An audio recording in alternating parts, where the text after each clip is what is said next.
खच्चरों का खिलाड़ी।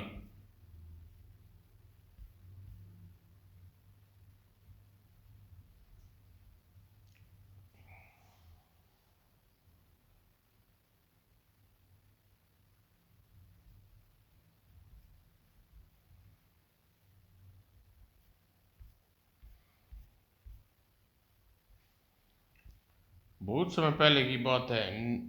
नीलगिरी की पहाड़ियों के बीच हरा भरा तपोवन था। वहाँ गौतम ऋषि का आश्रम था। आश्रम में ऋषि मुनि का निवास करते थे। वहाँ प्रतिदिन यज्ञ होता था। मंत्रों उच्चारण का शब्द चारों ओर गूंजते थे। आश्रम में सैकड़ों गायें थी। गायों का दूध का सेवन श्याम गौतम ऋषि के से निकालते थे। गाय का दूध के साथ साथ धार्मिक कृत्यों के काम भी आता था। गोधन से दही घी मक्खन प्रचुर मात्रा में मिल जाता। आश्रम में तीस नाम का एक शिष्य रहता था। वह बलवान व अष्टपुट था। स्वभाव से ही हंसमुख और बोला। पढ़ाई में उसकी तनिक भी रुचि न थी। खाओ पियो मस्त रहो, यही जीवन का नाम है। वह पेट भर फल खाता और नदी झरनों का ठंडा जल पीकर मस्ती से जीवन गुजारता। आश्रम से थोड़ी दूर परमान पमासुर नाम का एक राक्षस रहता था। ऋषि मुनियों के आश्रम को परेशान करना, उसकी गाय चुराना, खाना और चारों पुत्र का स्वभाव बन गया था। आह कितना स्वादिष्ट मांस है। आश्रमवासी ठहरे शांत स्वभाव के। वे उनका कुछ नहीं बिगाड़ पाते थे। आश्रम से गायें आश्रम से बाहर चरने निकलती। मौका पाकर परमासुर और उसके बेटे गायें चुरा कर ले जाते। आश्रम में सैकड़ों गायें थी। कौन गिनती करता। मगर धीरे धीरे गायें कम होने लगी तो गौतम ऋषि को सचेत हुए। गायें कम होती जा रही हैं। एक दिन उन्होंने विचार विमर्श किया। लगता है जब गायें वन में चली जाती हैं तो कोई उन्हें चुरा कर ले जाता है। तब तो किसी शिष्य गाय की रखवाला बनाकर गाय को के साथ भेजना चाहिए। ऐसा कौन सा शिष्य है जो गाय की रखवाली भली भांति कर सकता है। गौतम ऋषि ने शिष्यों को और देखने लगी। तभी उसकी दृष्टि शिष्य हितेश के ऊपर पड़ी। उस उनसे बोला, वत्स हितेश, तुम बलशाली हो लेकिन अब तक की विद्या से विमुख हो। तुम अपने बल का सदुपयोग करो। आश्रम के गोदिन की रक्षा करो। इसके बदले हम तुम्हें समस्त शास्त्रों का अध्ययन कराएंगे। हितेश ने हाथ जोड़कर गौतम ऋषि से बोला, गुरुदेव, मुझे मूर्ख को कौन पढ़ाएगा। मैं पढ़ना चाहता हूँ। वेद पाठ भी मेरी गहरी रुचि है, पर न जाने क्यों पढ़ने में मेरा तनिक भी मन नहीं लगता। वह हम तुम्हें पढ़ाएंगे। पढ़ाई का पूरा जमाने के लिए तुम्हें अमूल्य औषधि खिलाएंगे। बस तुम आश्रम के गोधन चुराने वाले की सुरक्षा का जिम्मा अपने ऊपर ले लो। ठीक है गुरुदेव, यदि आपका ऐसा ही आदेश है तो मैं गायों की जिम्मा अपने ऊपर लेता हूँ। तब हितेश ने उस दिन से गाय को चराता था और सायंकाल को पढ़ाई करता। गौतम ऋषि द्वारा दी गई औषधि के प्रभाव से अब उसका मन पढ़ाई में लगने लगा। हितेश को देखकर परमासुर के पुत्र घबरा गए। हितेश बहुत बलशाली है, इससे टकराना ठीक नहीं। जब हितेश ने गायों को चराना शुरू किया, आश्रम में एक भी गाय नहीं चुरा सके हैं। वे तरह तरह हितेश को डराते। हितेश बड़े पक्के दिल का था। वह राक्षसों से डरने का कोई असर नहीं पड़ता था। एक दिन हितेश गायों को चराता हुआ वन से बाहर दूर निकला गया। परमासुर परमासुर उसके चारों बेटे उसकी टोल लगे थे। हितेश आश्रम से दूर होते ही वे खुशी के परमासुर के उसके चारों बेटे बोला, आज अच्छा मौका है। हितेश आश्रम से दूर है। आज इसे चालाकी से अपने जाल में फंसा ले। आज उसकी सहायता करने वाला भी कोई नहीं आने वाला। पिता की बात सुनकर चारों भाई मनुष्य का वेश धर लिया और रितेश के पास पहुंचे। मित्र, ये गाय तुम्हारी है? नहीं, ये मेरे गुरुदेव की गाय है। मैं इन्हें चराने हेतु बोल लाया हूँ। मित्र, ये आश्रम की गाय है। तुमने खूब हरी हरी घास खिलाओ। तुम इन गायों का गाय को व्यर्थ में ही इस वन में ले आई। पास में एक हरा भरा वन है, इसमें घास है, तुम चाहो तो उस वन में ले जा सकती हो। यदि ऐसी बात है तुम लोग उस वन में ले चलो, तुम्हारा बहुत भला होगा। हितेश राक्षस पुत्रों की चालाकी बाप ने सिखा, उसे गाय हाँक दी और चारों भाइयों के साथ चल पड़ा। हितेश को लेकर चारों पास के वन में गए और आंखों आंखों में चारों भाइयों ने कोई इशारा किया। तत्काल, अरे ये क्या कर रहे हो, चुपचाप देखते रहो, हम तुम्हारा क्या करने वाले हैं। दो भाइयों ने उसे दर्द दबोचा। दो भाइयों ने मुझे मजबूत सलाताओं के साथ हाथ पांव बांध दिए। मित्र, यह तुमने मुझे यहाँ लाकर मेरे साथ कैसा सलूक किया? तुम कौन हो? हम अभी तेरी जिज्ञासा शांत कर देते हैं।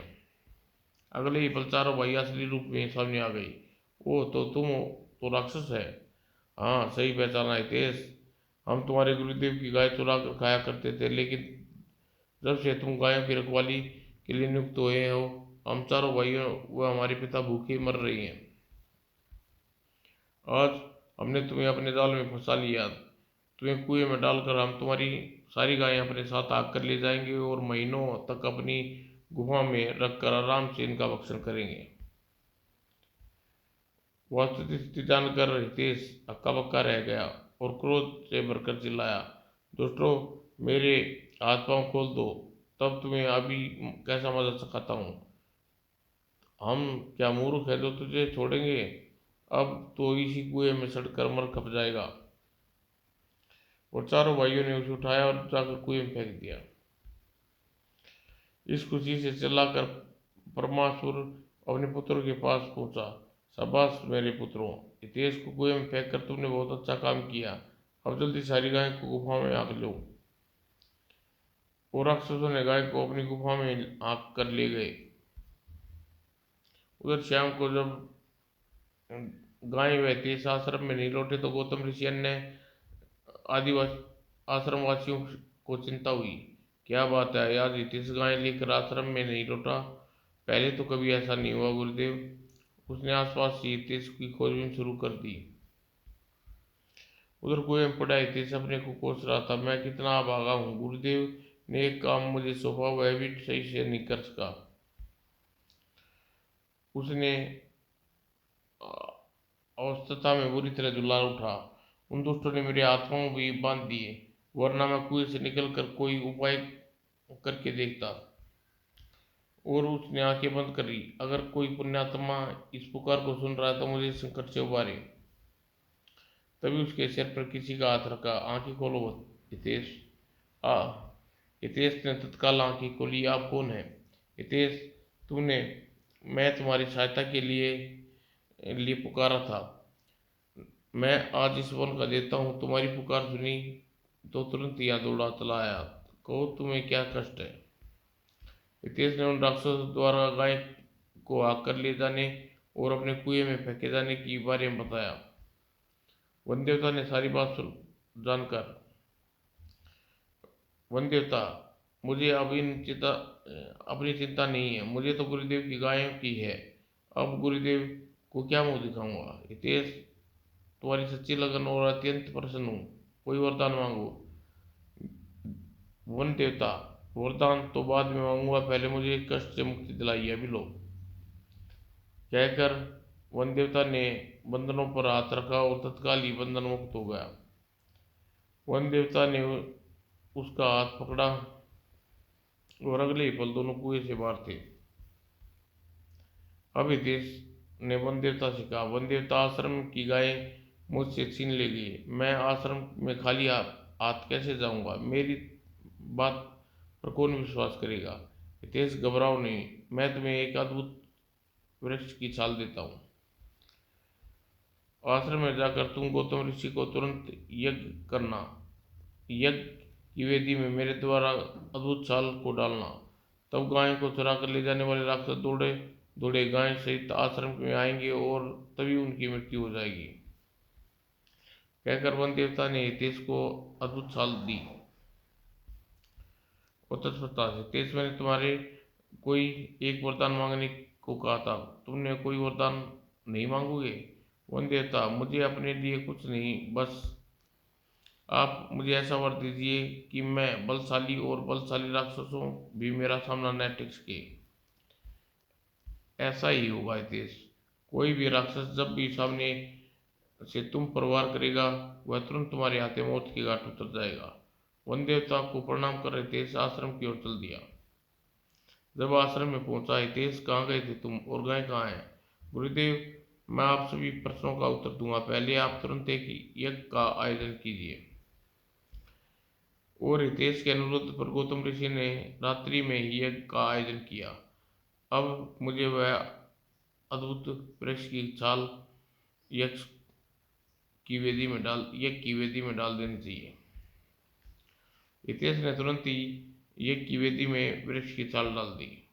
तत्काल ही वेदी से काला धुआं उठा और एक दिशा में चल पड़ दिया। गुफा के बाहर बैठा परमासुर अपने पुत्रों से बोला, अब हमें गांव का भक्षण कर लेना चाहिए। आप ठीक कह रहे हैं। और परमासुर अपने पुत्रों के साथ गाय के पास पहुंचा। तभी ऋषि के आश्रम से चलकर यज्ञ की वेदी से उठा काला धुआं वहां पहुंचा। यह कैसा धुआं है? इस धुएं में से तो पवित्र सुगंध आ रही है। और यथावत सी गाय गाय उठा और वहां से चल दी पी। ओ, यह क्या गोरखधंधा है? गाय के पीछे पीछे हमारे कदम भी स्वयं ही उठ रहे हैं। गाय आगे आगे चलती रही और पीछे पीछे परमासुर और उसके पुत्र यंत्र चलते गए। सिद्धि स्वयं चलती हुई गाय गौतम ऋषि के आश्रम में जा पहुंची। उधर देखो गुरुदेव, राक्षस आश्रम की गाय को आकर इधर ही ला रही हैं। गौतम ऋषि ने चौंक कर देखा, सचमुच ऐसी अपने आप गाय इधर क्यों ला रही है?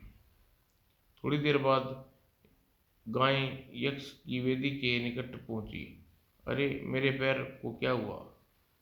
और फिर परमासुर के चारों पुत्र पृथ्वी पर गिरकर तड़पने लगे, सिद्धि उनके प्राण त्याग दिए।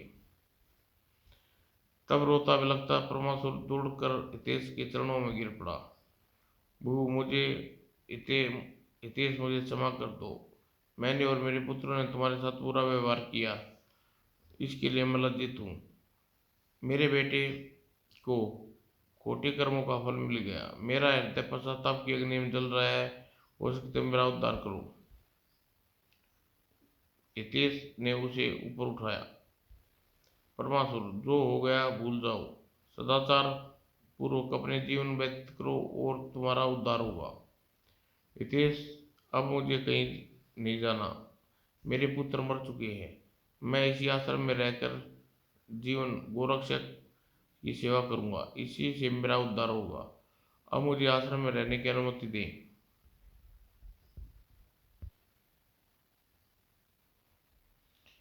परमासुर, यह आश्रम मेरे गुरुदेव का है। गुरुदेव ही तुम्हें आश्रम में रहने की अनुमति दे सकते हैं।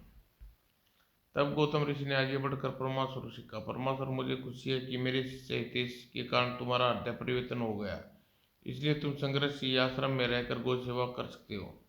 सुनकर परमासुर की आंखें खुशी से आंसू छलक आए। और सचमुच ही परमासुर हृदय परिवर्तन हो गया। वह दिन भर गायों की सेवा करता और वन में चराने ले जाता। अन्य राक्षसों को यह नागवार गुजरा। परमासुर से कहते, राक्षस कुल में जन्म लेकर तुम गायों की सेवा में जुटे हुआ धिक्कार है तुम पर। ऐसे निष्कृत कार्य को छोड़ क्यों नहीं देते? तुम्हें इससे क्या? जाओ, भाग जाओ यहाँ से। फिर खिसियाते हुए राक्षस लौट जाते। उधर हितेश पूरा मनोयोग से गौतम ऋषि के शिक्षा अध्ययन कर रहा था। हितेश, तुम मेरे सबसे योग्य शिष्य हो। मुझे तुम पर गर्व है। गुरुदेव, ये सब आपकी कृपा का फल है। मुझे अनपढ़ को विद्वान बनाया। 2 वर्ष में हितेश की शिक्षा पूर्ण कर ली।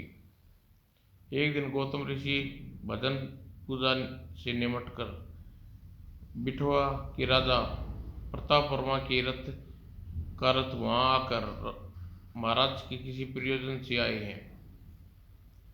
गौतम ऋषि ने आगे बढ़कर राजा प्रताप वर्मा का से कहा, राजन, आपका आश्रम में स्वागत है। राजन पर राजा प्रताप वर्मा ने उसे प्रणाम किया और गौतम ऋषि को आदर सहित आश्रम में ले आए।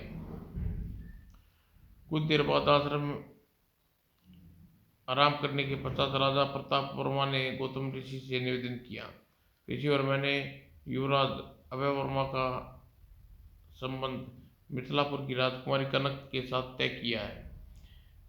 मैं आपको लेने आया हूँ। 15 दिन पश्चात विवाह होना है। आप मेरे साथ चलकर युवराज को अपने विवाह विवाह अपने हाथों से करवाएं, कृपा करें। गौतम ऋषि को सोचकर बोले, राजन, मुझे समारोह में आपके साथ संपन्न करवाने में खुशी होती। इस समय आपके साथ नहीं चल पाऊंगा। क्यों ऋषिवर? राजन, आज मुझे एक माह से चलने वाले अनुष्ठान प्रारंभ करना है। उसे छोड़कर मैं आपके साथ कैसे जा सकता हूँ? यदि आप मुझे पहले इस विवाह की सूचना भिजवा देते तो मैं आज से शुरू करने वाला अनुष्ठान बाद में शुरू कर सकता था। मुझसे भूल हो गई महर्षि। मैं राजा मैं राजकाज में फंसा और आपसे पास पहले ना आ सका। आपके बिना अब यह विवाह कैसे होगा? राजन, एक उपाय है। मेरा प्रिय शिष्य हितेश आपके साथ जा सकता है। वह अभी छोटा अवस्था है, लेकिन सभी शास्त्रों का ज्ञाता है, कर्मकांड में भी निपुण है। मुझे स्वीकार है राजन। महर्षि, अपने शिष्य हितेश को मेरे साथ भेज दीजिए। गौतम गौतम ऋषि ने उसी समय हितेश को बुलाकर कहा, हितेश, राजा प्रताप वर्मा के पुत्र का विवाह होना है। सभी संस्कार तुम्हें करवाने हैं। तुम राजा के साथ चले जाओ। जो आज्ञा गुरुदेव। अब गौतम ऋषि प्रताप वर्मा से कहा, राजा हितेश सभी आश्रम वासियों का लाडला है। युवराज का विवाह संपन्न होते ही इसे सिर्फ वापस भेज देना। जो आज्ञा ऋषिवर।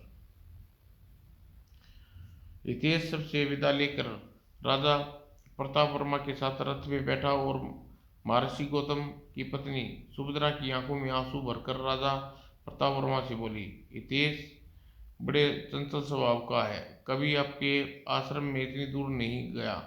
राजन, इससे राक्षस से बैर रखते हैं। इसकी रक्षा का भार आप पर है। आप फिक्र न करें। प्राण प्राण हितेश की रक्षा करूंगा और विवाह हो जाने के बाद सुकुशल यहाँ पहुंचा दूंगा। तब प्रताप वर्मा के आदेश पर सारथी रथ बिठौला राज्य की ओर दौड़ा दिया और प्रतापपुर से गौतम ऋषि ने कहा, गुरुदेव, आपने हितेश को राजा प्रताप वर्मा के साथ इस प्रकार अकेला क्यों भेज दिया? ठीक नहीं किया।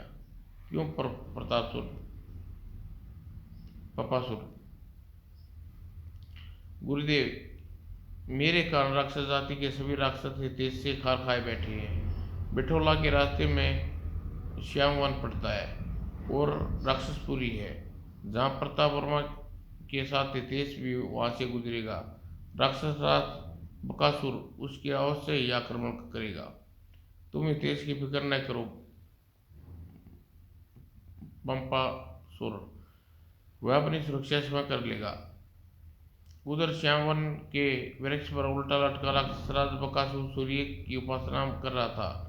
हे सूर्य देवता, ऐसा दिव्य अस्त्र दे हर किसी को मार सकूं, ताकि तीनों लोकों में आसानी से राज कर सकूं। बकासुर ने पेड़ पर लटका हुआ इस प्रकार घोर तपस्या कर रहा था कि उसे आदेश पर किसी को भी वन से गुजरने की सख्त बनाई थी, ताकि उसके तप में विघ्न न पड़े।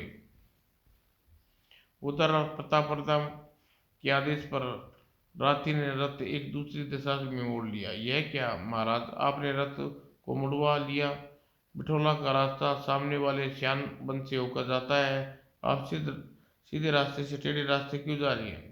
हितेश, तुम नहीं जानते कि श्यामवन में राक्षस बकासुर का राज है और उसका आदेश है कि कोई मानव यदि भूल से भी श्यामवन से गुजरा तो उसे गंभीर परिणाम भुगतना पड़ेगा, इसलिए मैं आया भी टेढ़े रास्ते था और टेढ़े से जा रहा हूँ।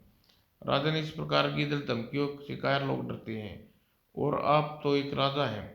क्या आप इस प्रकार डर कर रथ दूसरे रास्ते पर ले जाना आपको शोभा देता है? नहीं महाराज, मैं ऐसा नहीं होने दूंगा। आप रथ को श्यामवन से ही ले जा चलिए, मैं देखता हूँ राक्षस हमारा क्या बिगाड़ता है। हितेश, जिद न करो। श्यामवन से होकर बिठोठा बिठोआ बाजाने में खतरा है। राजन, रथ रुकवाइए, मैं आपके साथ बिठोआ नहीं जा रहा, मुझे क्षमा करें। ओ हितेश, तुम तो बड़े ढीठ हो। प्रताप वर्मा ने कोई चाल न देख रथ के सारथी को आदेश दिया, सारथी रथ श्यामवन की ओर ले चलो। सारथी ने आदेश का पालन किया और रथ श्यामवन की ओर मोड़ दिया। कुछ देर बाद ही रथ श्यामवन में प्रवेश कर गया। हे भगवान, रक्षा करना, इस हठी हितेश के कारण आज रथ श्यामवन से ला रहा हूँ, आता हमारा तू ही रखवाला है। रथ के घोड़ों की टापों पेड़ पर लटके बकासुर के कानों में पड़ी, ठक ठक ठक ठक ठक। तो उसने क्रोध में भरकर आंखें खोली। किसी की मौत आई, हमारा आदेश टाल कर वन में आया है। तभी प्रताप वर्मा का रथ वहां पहुंचा। ओह, तो प्रताप वर्मा की हिम्मत, इतनी हिम्मत हुई, और बकासुर ने पेड़ से नीचे कूदा। आ गई मुसीबत। हितेश भी रथ से नीचे उतरा गया। तत्पश्चात राजा प्रताप वर्मा, तेरी इतनी हिम्मत कैसे हुई कि हमारे आदेश की अवहेलना करे? हमारे तप में विघ्न डालने कर तू वन में कैसे आया? प्रताप वर्मा भय से सम्मुख भय प्रताप वर्मा भय से सम्मुख गिड़गिड़ाया। मेरा कोई कसूर नहीं है, इस ऋषि शिष्य के कहने पर जंगल से गुजर रहा हूँ। मुझे अपने पुत्र का विवाह करवाने के साथ ले जा रहा हूँ, कृपा मुझे करके, मैं निर्दोष हूँ। यह किस ऋषि का शिष्य है? राक्षस राज ने गौतम ऋषि के शिष्य हितेश है।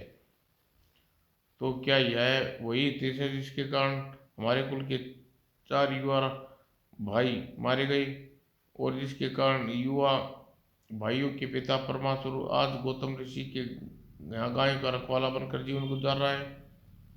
तब हितेश ने मुस्कुरा कर बकासुर से कहा, हाँ राक्षसराज, मैं वही हितेश हूँ। ओह, तब तो तुझे तेरी मौत खींच कर लाई है। बकासुर, यह वक्त बताएगा कौन किसको मारता है। ओह, पिद्दा सा आदमी, इतना अभिमान अपने ऊपर बहुत हो चुका, अब तू मरने के लिए तैयार हो जा। और बकासुर ने देश को उछाल छलांग लगा दी। अगले ही चल गुत्थम गुत्था होकर एक दूसरे से जूझ रहे थे। मैं अपने से कमजोर सा अनुभव कर रहा था। लगता है यह मेरे शरीर का सारा बल किसी ने खींच लिया।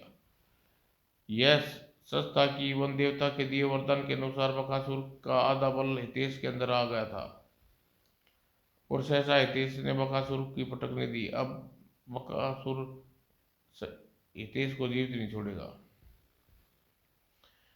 तभी हितेश ने बकासुर की छाती पर पाँव रखा, और हितेश ने बकासुर का हाथ उखाड़ डाला, और पर हितेश बकासुर का दूसरा हाथ उखाड़ डाला, और बकासुर डकारता हुआ हितेश बोला, हितेश, मुझे माफ कर दे, मुझे माफ कर दे हितेश, मैं तेरे पाँव पकड़ता हूँ।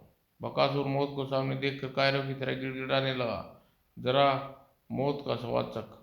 इतना कहकर हितेश ने छाती पर जोर से लात मारी, और बकासुर जोर से दौड़ा। अगले ही पल बकासुर निष्प्राण हो गया। प्रताप वर्मा भयभीत सा हितेश से बोला, हितेश, बकासुर को मारकर तुमने ठीक नहीं किया, अब सारी राक्षस तुम्हारी बैरी हो जाएगी। महाराज, आप घबराइए नहीं, राक्षस भी राक्षस नहीं बिगाड़ सकते। अब आप बिठोआ चलिए। और प्रताप वर्मा ने के सारथी रथ बिठोआ चलने को कहा। निश्चित समय पर हितेश ने मैथिली की राजकुमारी का विवाह युवराज अभय वर्मा के साथ पूर्ण विधि विधान के साथ संपन्न कराया। गौतम ऋषि के आश्रम से 50 किलोमीटर दूर देवल राज्य है। वहाँ के राजा जीतसेन थे। राजा जीतसेन दयालु न्यायप्रिय शासक थे। प्रजा उनसे प्रसन्न रहती थी। राजा जीतसेन का कोई पुत्र नहीं था, केवल एक पुत्री थी, इसलिए दुखी रहते थे और प्रजा उनके दुख से दुखी रहती थी। अवस्था राजा रानी अवस्था ढल रही थी, इसलिए दोनों उदास रहते थे। आखिरकार कुलपुरोहित ने यज्ञ करके सलाह दी और जीतसेन मान गए। यज्ञ प्रारंभ हुआ। दूर दराज के विद्वान साधु महात्मा यज्ञ मंडल में आने लगे। जीतसेन ने उनका आदर सत्कार करते और आने वाले साधु संतों उनके पुत्र प्राप्त के आशीर्वाद देकर चले जाते। इस तरह यज्ञ करते हुए कई माह बीत गए। किसी साधु महात्मा के आशीर्वाद प्रतिफल न हुआ, जिससे जीतसेन पहले से ज्यादा उदास रहने लगे। एक दिन यज्ञ में गौतम ऋषि अपने सारे शिष्यों सहित पधारे। आदर संस्कार जीतसेन ने गौतम ऋषि से कहा, ऋषिवर भोजन कीजिए। राजन, अभी तो मुझे कहीं दूसरी जगह जाना है, फिर कभी लौटा तो अवश्य भोजन करूंगा। जीतसेन बिना कोई आशीर्वाद दिए गौतम ऋषि शिष्यों के साथ वहां आगे चल दिए। गौतम ऋषि वन में पहुंचकर एक पेड़ के नीचे आश्रम करने लगे। तब हितेश ने उनसे कहा, गुरुदेव, आपने राजा जीतसेन को अन्न ग्रहण क्यों नहीं किया? सुनकर गौतम ऋषि मुस्कुराए। हितेश, भोजन करता तो राजा पुत्रवान होने का आशीर्वाद देना पड़ता। तो गुरुदेव, राजा जीतसेन को भाग्य में पुत्र योग नहीं है? नहीं, ऐसा नहीं है राजा। जीतसेन के भाग्य में पुत्र योग है तो, किंतु समय लगेगा। कितना समय गुरुदेव? 2 वर्ष पश्चात जीतसेन के पुत्र की प्राप्ति होगी। क्षमा करें गुरुदेव, राजा जीतसेन के विषय में बात करके चक्कर में मैं वन में आपको कंदमूल लाना भूल गया। कोई बात नहीं, जाओ अब लेकर आ जाओ। हितेश कंदमूल लेने वन में चला गया। उधर राक्षसों के गुरु शुक्राचार्य के पास पहुंचे। गुरुदेव, गौतम ऋषि के शिष्य हितेश ने राक्षस कुल पर बहुत कहर डराया हुआ है। चुन चुन कर राक्षसों को मौत की घाट उतार रहा है। उस राक्षस बकासुर को मार डाला। गुरुदेव, हम हितेश से बचाइए। ऐसा न हो कि एक दिन हितेश सारी राक्षस जाति का समाप्त कर दे। कुछ कीजिए गुरुदेव, तुम घबराओ नहीं। मैं ऐसी चाल चलता हूँ जिससे हितेश गौतम ऋषि से अलग हो जाएगा। गौतम ऋषि हितेश के लिए तलवार का काम करते हैं। उसके साथ वन में देवता का वरदान भी हितेश के असली सहायक है। गौतम ऋषि से अलग करने पर हितेश को कुम मार्ग पर की राह पर चला जाएगा, जिससे उसके दिया वन देवता का श्राप भी अपना प्रभाव खो बैठेगा और उस दिन उचित अवसर देखकर तुम हितेश को अवध कर देना। यह ठीक रहेगा गुरुदेव।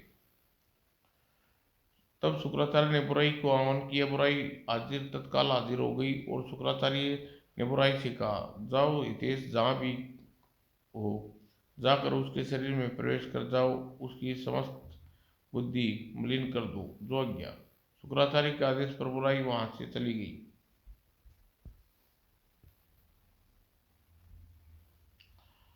सिरदी वन में उसी स्थान पर पहुंची जहाँ हितेश गौतम ऋषि के लिए कंदमूल इकट्ठे कर रहा था। अब मुझे हितेश के अंदर प्रविष्ट हो जाना चाहिए। अगले ही पल और बुरी तरह हितेश के अंदर प्रविष्ट और जैसे बुराई हितेश के अंदर प्रविष्ट हुई, तुरंत हितेश सोचने लगा, मेरा सारा जीवन इस प्रकार गौतम ऋषि के लिए वन में कंदमूल बिनते बिनते बीत जाएगा। यह बड़ी निष्ठुर कार्य है। नहीं, मैं इस कार्य को नहीं करूंगा और न ही गौतम ऋषि के पास जाऊंगा। यह विचार आती ही उसने इकट्ठे किए कंदमूल एक और फेंक दिए और वह वहां से चल पड़ा।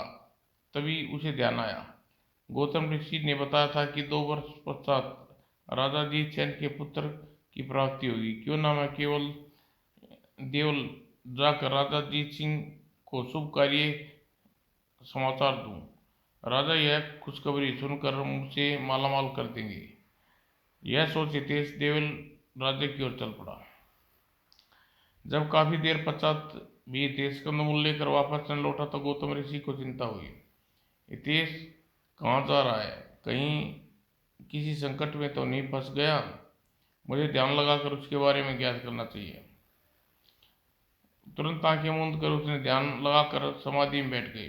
कुछ देर बाद उसकी समाधि टूटी तो बुरी तरह परेशान थे। उसे परेशान देख के एक शिष्य ने पूछा, क्या हुआ गुरुदेव, आप परेशान क्यों हैं? वह बात परेशान होने वाली की। बुराई की देवी हितेश के शरीर में अपना वास कर लिया है, इसलिए हितेश हमें छोड़कर चला गया। गुरुदेव परेशान न हो। जब परमासुर जैसा बुराई राक्षस बुराई का त्याग कर सकता है तो क्या हितेश बुराई का त्याग नहीं कर सकता? आप हितेश की भलाई के लिए कुछ उपाय कीजिए। गुरुदेव, उपाय इतना सरल नहीं है। बस पूरे 3 वर्ष तक मुझे लगातार एक यज्ञ करना होगा। हितेश के शरीर में बुराई बाहर निकलेगी। तब दुखी से गौतम ऋषि अन्य शिष्य वापस अपने आश्रम लौट गए और गौतम ऋषि की पत्नी हितेश के बारे में जानकर अत्यंत दुख हुआ। हितेश राजा जी सेन के पास पहुंचा। राजन, आपको 2 वर्ष पश्चात पुत्र प्राप्ति होगी। मैं तुम्हारी बात कैसे विश्वास करूं?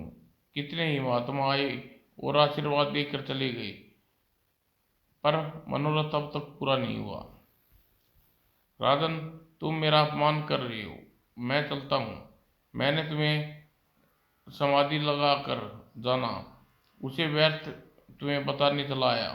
क्षमा करें, मैं आपको अपशब्द कह गया। आप कहीं न जाएं।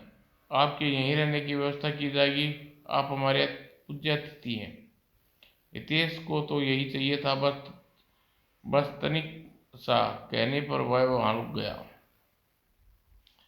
जीत सेन ने उसे रहने का प्रबंध महल में समीप बने भवन में करा दिया और सुख की तमाम सुविधा संपन्न हितेश के लिए जुटा दिए। दासियों के पैर दबाना कितना आरामदेह है। मैं कितना मूर्ख था, जंगल की धूल फांकता था। जब तक साधना वंदन रुचि तनिक भी नहीं रही और उसे सुख सुविधाओं का मोह हो गया। गौतम ऋषि ने देश के कल्याण के लिए 3 वर्ष लगातार चलने वाला यज्ञ प्रारंभ कर दिया। उधर हितेश चोरी छिपे वेश बदल कर नृत्य देखने लगा। सोमरस का अत्यधिक पान करने लगा। इस तरह उसे देवल में रहते रहते 14 महीने व्यतीत हो गए। एक दिन राजा जीत सेन उसके पास आया। तपस्वी, कथन सत्य होने जा रहा है। महारानी सुलना इन दिनों गर्भवती है। चिंता न करो महाराज, पूरे 8 महीने पश्चात महारानी को पुत्र ही जन्म देगी। और 8 महीने पश्चात महारानी सुलना के लिए सुंदर पुत्र को जन्म दिया। जीत सेन दौड़ा दौड़ा हितेश के पास पहुंचा। तपस्वी, तुम्हारे आशीर्वाद से महारानी ने पुत्र को जन्म दिया है। राजन, मुझे खुशी है, तुम्हारा मनोरथ पूरा हुआ। उधर शुक्राचार्य प्रसन्न थे। राक्षसों से क्या रहते, बड़ी खुशी की बात है। हितेश के गले में बुराई तक डूब चुका है। अब जिस दिन भी वह सिर तक बुराई में डूब गया, उसी दिन उसका अंत हो जाएगा। कुछ माह और भी थे। एक दिन हितेश अपने वचन भवन के छज्जे पर खड़ा था। तब राजकुमारी सुंदर रथ से भवन के सामने से गुजरा। कौन है यह रूपसी? इसे रूप में हम पर जादू कर दिया। उसने पास खड़े सेवक को बुलाया। सेवक, कभी भी रथ नीचे से गुजरा है, क्या उसमें बैठे रूपसी को जानते हो? उन्हें कौन नहीं जानता। तपस्वी, वे राजा जीत सेन की पुत्री सजकुमारी राजकुमारी सुमंदा है। हितेश सुनकर हितेश सोचने लगा। राजकुमारी सुनंदा रूप की खान है। किसी प्रकार सुनंदा को अपने अधिकार में कर लेना चाहिए। अतः दिमाग में मन ही मन उसने प्रियंतर के ताने बाने बनने लगा। अतः मन में एक योजना बनाकर उसी दिन जीत सेन से मिलने महल पहुंचा। तपस्वी, तुम यहाँ? महाराज, आज आपको राजकुमारी सुनंदा के भविष्य के बारे में कुछ बताने आया हूँ। सुनंदा के भविष्य के बारे में? तपस्वी, राजन, सुनंदा के ऊपर राहु आक्रमण करने वाला है। फलस्वरूप राजकुमार की मृत्यु भी हो सकती है। ओह, यदि ऐसा हो गया तो विपदा को टालने का कोई उपाय तपस्वी राजन उपाय है, आप उपाय करना नहीं चाहेंगे? तपस्वी, तुम बताओ तो सही, मैं कठिन से कठिन कार्य भी करने को तैयार हूँ। तो सुनिए, राजकुमारी सुनंदा को श्यामवन में जाना होगा। वहाँ एक यज्ञ का आयोजन करूंगा और 6 माह तक चलेगा। यह तो बड़ा सरल उपाय है तपस्वी, मैं आज ही सुनंदा को श्यामवन में ले चलने के लिए तैयार हूँ। राजन, यही मुश्किल है, सुनंदा को अकेले मेरे साथ श्यामवन में जाना होगा। ओह, यह बात है। जीत सिंह सोचने में पड़ गया। सोच में पड़ा देखकर, क्या बात है महाराज, आपको मेरे ऊपर विश्वास नहीं? राजकुमारी सुनंदा मेरे साथ वन में भेजने से हिचक रहे हैं? नहीं नहीं तपस्वी, कोई बात नहीं, तुम पर पूरा विश्वास है। ठीक है राजन, कल राजकुमारी सुनंदा मेरे साथ श्यामवन भेज देने का प्रबंध कीजिए। ठीक है तपस्वी। अगले दिन हितेश राजकुमारी सुनंदा के साथ रथ में बैठकर श्यामवन चल दिया। जिससेन को क्या पता, राजकुमारी सुनंदा के कक्ष मेरी यज्ञ के लिए अपुति अपनी पत्नी बनाने के लिए श्यामवन ले जा रहा हूँ। उस यज्ञ ने उन्हें इस बात की भनक भी नहीं होगी और मैं भूल कर भी वापस लौटने वाला नहीं हूँ। उधर गौतम ऋषि को यज्ञ करते हुए 3 वर्ष पूरे हो गए थे। आज उन्हें यज्ञ की अंतिम आहुति दी। हे भगवान, कल्याण कर, हितेश के शरीर पर बुराई निकाल फेंक। हितेश के तप के प्रभाव के कारण श्यामवन में प्रवेश करते हितेश की बुराई कपकपाती हुई बाहर निकली। उफ, हितेश के शरीर में नहीं रह सकती, और तुरंत ही वह अदृश्य हो गई। बुराई को अपने शरीर से बाहर निकलते देख हितेश के मन बेचैनी से राजकुमारी सुनंदा को देखा। राजकुमारी, तुम मेरे साथ यहाँ कैसे? तपस्वी, तुम तो यज्ञ के हेतु मुझे अपने साथ लाए हो। मैं? हाँ तपस्वी। हितेश की समझ में कुछ नहीं आया, वह परेशान सा सुनंदा की ओर देखने लगा। तब वन देवता वहां प्रकट हुए। हितेश, मुझे खुशी है कि मैं मेरे रहते तुम सही मार्ग पर आ गई, वरना मुझे तुम्हें दिया वरदान वापस लेने वाला था। क्यों वन देवता, मैंने ऐसा कौन सा अपराध किया? तब वन देवता ने शुक्राचार्य के षड्यंत्र के बारे में बताया। सारी बात जानकर, ओह, मैं ऐसे कुमार्ग पर चल कर पड़ा था। हितेश, जो हुआ हुआ, अब तुम सीधे गौतम ऋषि के पास जाओ और वे उत्सुकता से तुम्हारी प्रतीक्षा कर रहे हैं। वह वन देवता को प्रणाम कर राजकुमारी सुनंदा को साथ लेकर हितेश ऋषि के आश्रम की ओर चल दिया। उधर बुराई की देवी मुंह लटकाए शुक्राचार्य के सामने पहुंची। बुराई की देवी, तुम हितेश को छोड़कर चली आई? गुरुदेव, गौतम ऋषि द्वारा किए यज्ञ के प्रभाव से मैं चाहकर भी हितेश के शरीर में नहीं रह सकती, मुझे क्षमा करें। इतना कहकर वह दृश्य हो गई और अपनी असफलता पर शुक्राचार्य बुरी तरह खींच कर रह गए। जब उधर हितेश गुरु के आश्रम में पहुंचा। आओ हितेश, यज्ञ संपन्न होने से ही मैं तुम्हारे लौटने की प्रतीक्षा कर रहा था। गुरुदेव, मुझे क्षमा कर दे, मैंने आप बहुत अपराध किए हैं। हितेश दौड़कर गुरु के चरणों में गिर पड़ा। उठो हितेश, मैंने तुम्हें क्षमा कर दिया। यह बताओ, तुम्हारे साथ यह देवी कौन है? झिझकते हुए हितेश ने गौतम ऋषि को राजकुमारी सुनंदा के विषय में बताया। सारी बात जानकर, ओह, यह तो बहुत बुरा हुआ। एक कुंवारी कन्या इस प्रकार तुम्हारे साथ अपने घर से दूर, यह ठीक नहीं हुआ। गुरुदेव, मुझे यह अपराध अनजाने में हुआ है। गौतम ऋषि हितेश से कहा। हितेश, अब कुछ नहीं, कुछ भी हो, तुम्हें इस अपराध का प्रायश्चित करना होगा। आज्ञा करें गुरुदेव, प्रायश्चित करने के लिए तैयार हूँ। तो सुनो, सुनंदा के साथ विवाह करना होगा क्या? हाँ हितेश, तुम्हारे अपराध का यही प्रायश्चित है। ठीक है गुरुदेव, यदि राजकुमारी सुनंदा मुझसे विवाह करना स्वीकार है तो मैं इसके साथ विवाह करने के लिए तैयार हूँ। अब गौतम ऋषि सुनंदा से पूछा। सुनंदा बेटी, क्या तुम हितेश से विवाह करना चाहती हो? ऋषिवर, आप जैसा कहेंगे मुझे स्वीकार होगा। एक प्रकार से सुनंदा ने भी स्वीकृति दे दी। उसी दिन आश्रम में हितेश और सुनंदा का विवाह संपन्न हुआ। तत्पश्चात गौतम ऋषि ने सुनंदा और हितेश को लेकर जिसचैन के पास पहुंचे। सारी बात जानकर पहले तो जिसचैन बहुत लाल पीला हुआ, फिर गौतम ऋषि के समझाने पर हितेश को अपना दामाद बनाना स्वीकार कर लिया। गौतम ऋषि ने जिसचैन से कहा, राजन, हितेश तुम्हारा हुआ, यह मेरे आश्रम में रहकर तुम्हारे पास ही न रहकर अब तुम्हारे पास रहेगा। जो गया रिसीवर। हितेश जी चंद के पास छोड़कर गौतम ऋषि अब वापस आश्रम लौट गए। उनके आने पर जीचंद ने आधा राजा हितेश को दे दिया और हितेश सुनंदा के साथ सुखपूर्वक रहने लगा। समाप्त दोस्तों।